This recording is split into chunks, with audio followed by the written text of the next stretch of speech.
성부와 성자와 성령의 이름으로 말씀드립니다. 이 시간 주님을 만날 수 있게 되기를 축원합니다. 오늘 본문을 이 연극 무대에 올리는 대본으로 희곡으로 지문과 대사를 넣어서 한번 재구성해 봤습니다. 잘 들으시고 한번 그 성경의 장면을 상상해 보길 바랍니다. 제자들이 배를 타고 간다. 예수님은 없다. 시간은 새벽 4시다. 갑자기 돌풍이 불어온다. 성남 파도 위로 한 사람이 걸어온다. 제자들 무서워 소리 지르며 유령이다! 예수님 지체하지 않고 안심하라. 나니 두려워 말라. 베드로 일어나면서 만일 주님이시라면 나를 명하사 물 위로 오라 하소서. 예수님 지체하지 않고 오라. 베드로 배에서 내려 물 위로 걸어서 예수를 향해 걷는다. 베드로 거센 바람을 보고 물속으로 빠진다. 주여 나를 구원하소서. 예수님 지체하지 않고 손을 내밀어 붙잡으며 믿음이 작은 자야 왜 의심하느냐?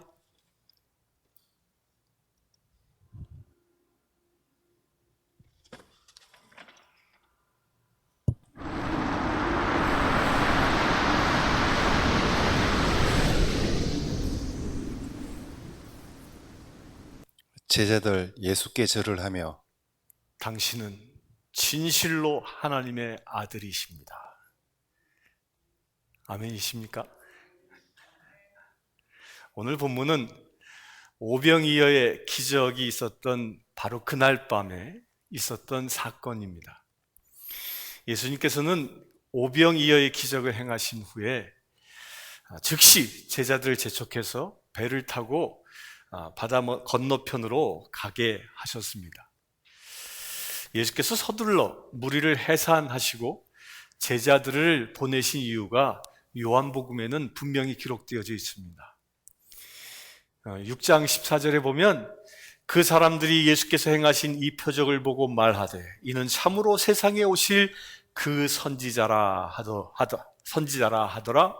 그러므로 예수께서 그들이 와서 자기를 억지로 붙들어 임금으로 삼으려는 줄 아시고 다시 혼자 산으로 떠나가시니라.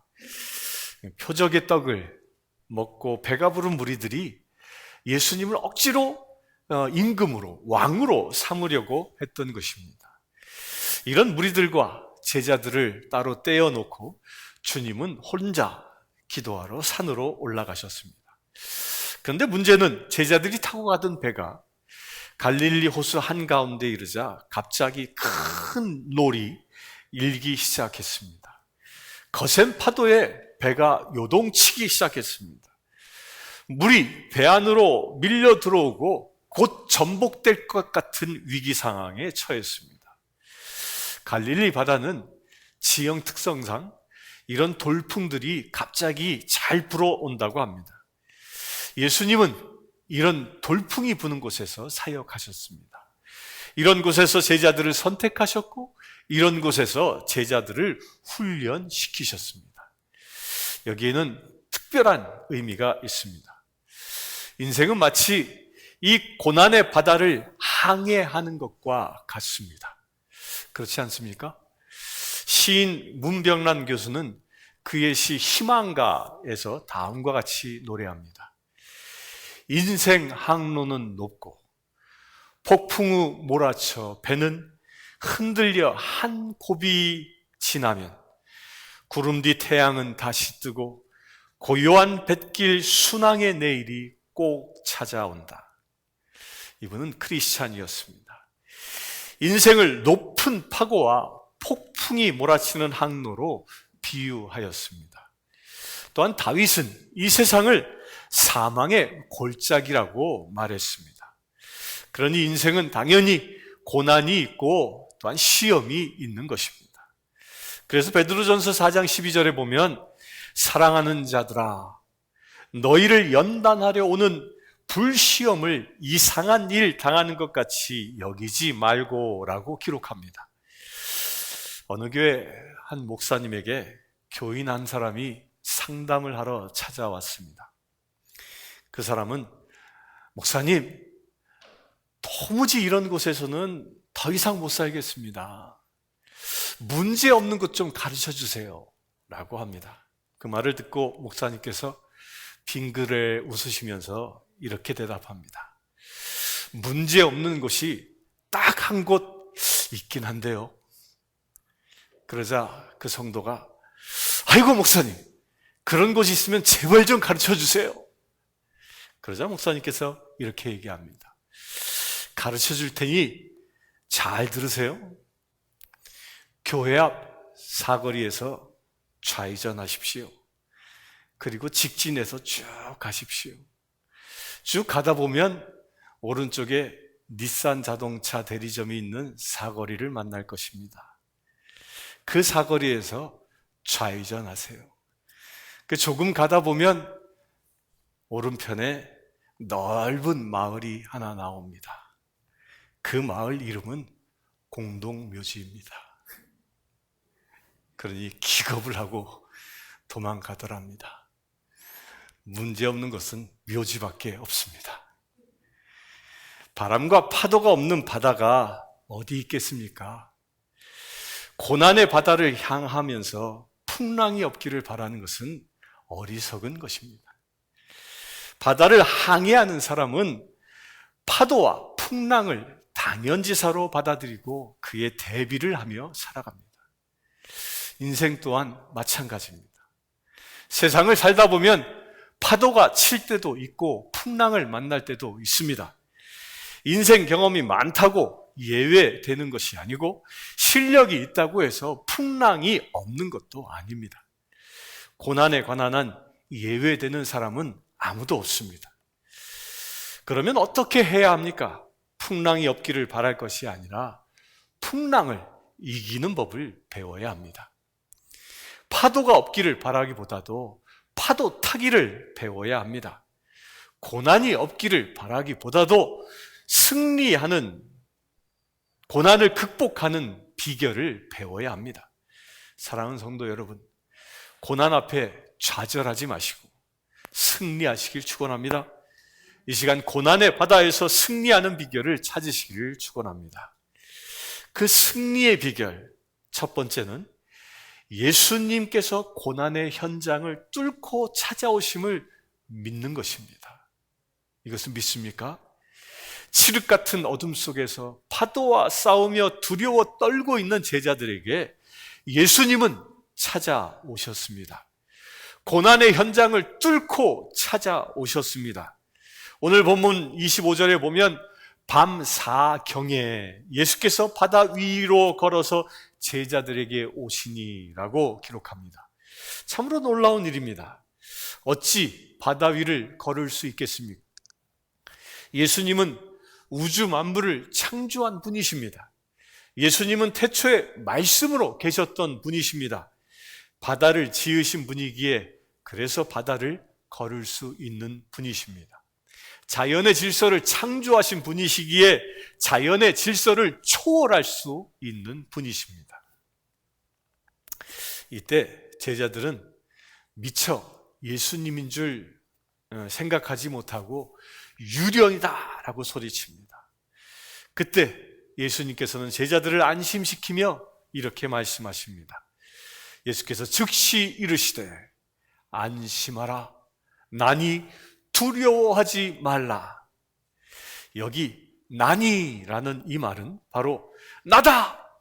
내가 항상 너희들과 함께한 바로 나야! 라는 그런 말입니다. 마치 자녀들이 위험에 처해 있을 때 아빠가 나타나서 야, 나 아빠야! 라고 소리치는 것과 같은 것입니다. 이렇게 예수님은 고난의 현장을 뚫고 찾아오는 분이심을 믿으시길 바랍니다. 예수님께서는 사랑하는 사람들을 고난 속에 홀로 버려두지 않습니다. 예수님은 우리를 구원하시기 위해 하늘 보좌를 버리시고 이 땅에 찾아오신 마치 9.11 구조대와 같은 분이십니다. 사랑하는 성도 여러분, 지금 고난을 당하고 있습니까? 혹시 여러분도 밤 사경에 있지는 않습니까? 제자들이 형편이 바로 그러했습니다. 예수님이 제자들을 찾아온 시간이 바로 밤 사경이었습니다. 유대인들은 해질 때부터 해 뜰 때까지 시간을 구분했는데 일경부터 사경으로 나누었습니다. 오후 6시부터 9시까지가 1경이고요. 9시부터 12시까지가 2경, 1시부터 3시까지가 3경, 또 3시부터 6시까지가 4경이라 했습니다. 이 4경은 말하자면 새벽 4시, 곧 해 뜨기 직전입니다. 가장 칠흑같이 어두운 시간입니다. 이 어두운 시간에 돌풍을 만난 것입니다. 그러니 얼마나 두려웠겠습니까? 이때는 인간적으로 할 수 있는 것은 아무것도 없었습니다. 성남 파도 앞에는 그 어떤 수고도, 노력도, 기술도, 경험도 소용이 없습니다. 누구든지 노한 풍랑 앞에서는 무서워 쩔쩔맬 수밖에 없는 것입니다. 이때는 예수님께서 그 고난의 현장에 찾아오셔야만 합니다. 아니, 오십니다. 주님께서 여러분의 고난의 현장에 찾아오십니다. 우리를 도우시려고, 우리를 구하시려고 분명히 오십니다. 예수님은 멀리 계신 것 같지만 우리를 다 보고 계십니다. 모르시는 것 같지만 우리의 모든 것을 다 아십니다. 주님은 여러분의 작은 신음소리에도 응답하는 분이십니다. 다만 이때 필요한 것은 우리의 믿음뿐입니다. 어느 날 밤 한 성도가 주님과 함께 바닷가를 거니는 꿈을 꾸었습니다. 그 바닷가 모래 위에 뒤를 돌아보니 두 짝의 발자국이 선명히 보였습니다. 한 발자국은 나의 발자국이고 또 한 발자국은 주님의 발자국이었습니다.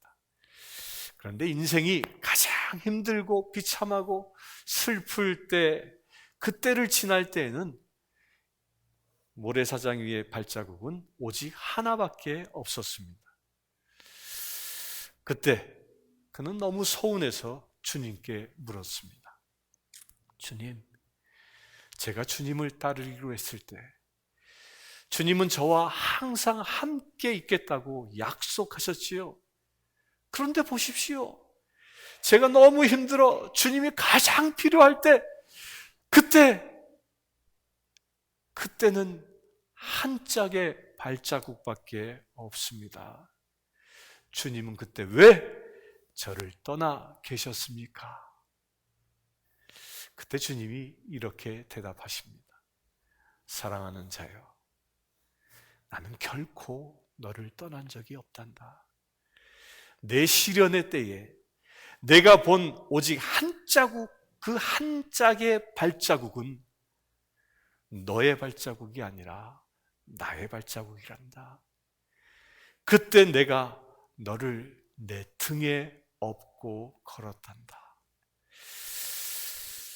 사랑하는 성도 여러분, 지금 우리의 시대가 밤 사경일지라도 두려워 마시길 바랍니다. 우리 주님을 믿고 의지하시길 바랍니다. 어제나 오늘이나 영원토록 동일하신 주님께서 내가 세상 끝날까지 너희와 항상 함께 있으리라고 약속하셨습니다. 이 말씀을 믿으시길 축원합니다. 주님은 항상 우리 가운데에 계십니다. 아멘이십니까? 바다 위를 걸어오신 분이 예수님을 확인한 베드로가 어떻게 했습니까? 본문 28장 28절과 29절에 베드로가 대답하여 이르되 주여 만일 주님이시거든 나를 명하사 물 위로 오라 하소서 하니 오라 하시니 베드로가 배에서 내려 물 위로 걸어서 예수께 가되라고 기록합니다. 베드로의 마음속에 믿음이 생겼습니다. 믿음으로 배에서 뛰어내려 물 위를 처벅처벅 걷기 시작했습니다. 방금 전까지 자기를 삼킬 것과 같은 그런 파도를 밟고 걸어가고 있습니다. 믿음의 역사입니다. 이것이 인생의 바다에서 풍랑 위를 걷는 비결입니다. 여러분도 믿음으로 고난의 파도를 밟고 걸어가시기를 축원합니다. 어떤 청년이 오늘 이 본문을 읽고 은혜가 충만해져서 한강에 강에 갔습니다. 그리고 눈을 탁 감고 강 위로 막 걷기 시작했습니다.